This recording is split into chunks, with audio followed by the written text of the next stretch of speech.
Hello বন্ধুরা, welcome back to my channel. আবার চলে এসেছি নতুন একটা ভিডিও নিয়ে তোমাদের কাছে। চিল্কার আগের পার্টটা তো তোমরা এতক্ষণে দেখেই নিয়েছো আশা করছি।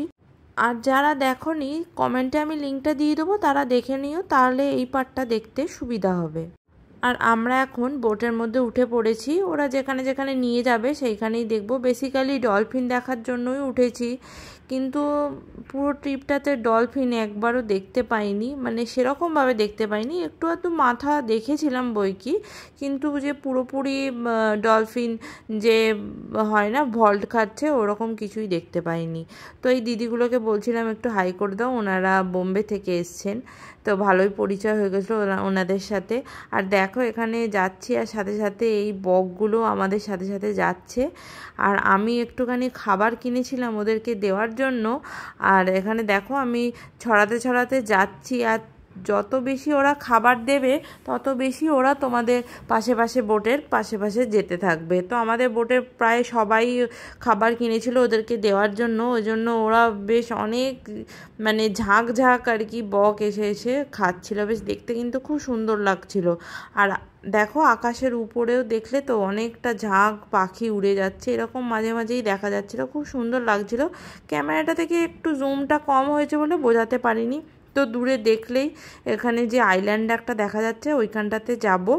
তো এখানে দেখো আমরা এসে মোটামুটি পৌঁছেই গেছি, আর একটুখানি গেলেই চলে আসবে।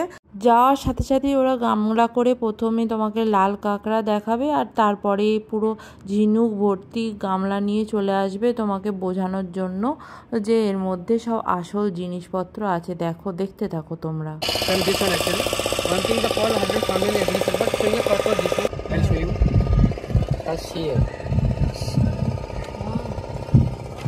Original Paul means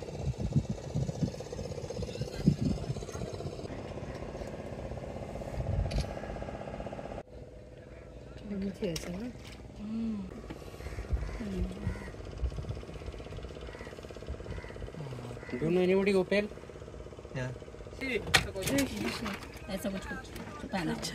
And you can search in Google what is the price of Opel and what is actually some mini adventure of Opel definitely. দেখতেই পাচ্ছিলে তোমরা ওরা কতটা বোঝানোর চেষ্টা করছিল, আমাদের ইনসিস্ট করার চেষ্টা করছিল যে ঝিনুকের মধ্যে এগুলো আসল মুক্ত প্রবাল এগুলো সব কিছু আছে, কিন্তু অ্যাকচুয়াল এগুলো একদমই আসল না, সবকটা পলিশড, দেখলেই বোঝা যাবে, কেউ নিয়ে কিন্তু ঠকো না।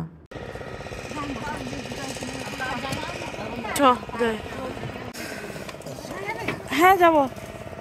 বাইকে নামতে হবে, আধ ঘন্টা কি 1 ঘন্টার মতন এখানে ব্রেক থাকবে। চলো ভাই।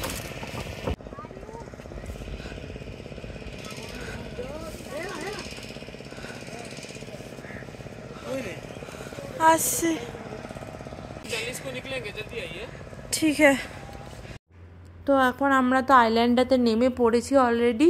আর ওরা আমাকে বলে দিল, যেহেতু পুরান লিডার ছিল তার জন্য ওকেই আর কি বলে দিল যে কতক্ষণ মোটামুটি দাঁড়াবে আর আমরা কতক্ষণ থাকতে পাবো, ওই টাইমের মধ্যেই আমাদেরকে ফিরে চলে আসতে হবে। আর দেখো এই ঝাউবনটা পেরিয়ে এরকম সমুদ্র ছিল, আর তারপরে আমরা এখানে একটা হোটেলে ছিল, সেই হোটেলগুলোতে মোটামুটি সমুদ্রের যে কাঁকড়া চিংড়ি মাছ আরও সব থাকে সেইগুলো ও এখানে ফ্রাই করা হচ্ছিলো, ওগুলো আমরা একটু কিনলাম, কিনে নৌকাতে খেতে খেতে চলে এসেছি মোটামুটি। তারপর আমরা নৌকা থেকে নেমে আমরা হোটেলে খেতে চলে এসেছিলাম, কারণ এই হোটেলগুলোতে খেতে গেলে তোমাকে বাস থেকে নেমে আগেই বুকিং করে রাখতে হবে, টোকেন নিয়ে রাখতে হবে। ওরা আলাদা করে কারোর জন্য এরকম খাবার বানিয়ে রাখে না যে তুমি গেলে আর খেতে পেয়ে যাবে, এরকম হয় না। আর খাবারগুলো খুব বাজে টাইপের খেতে ছিল।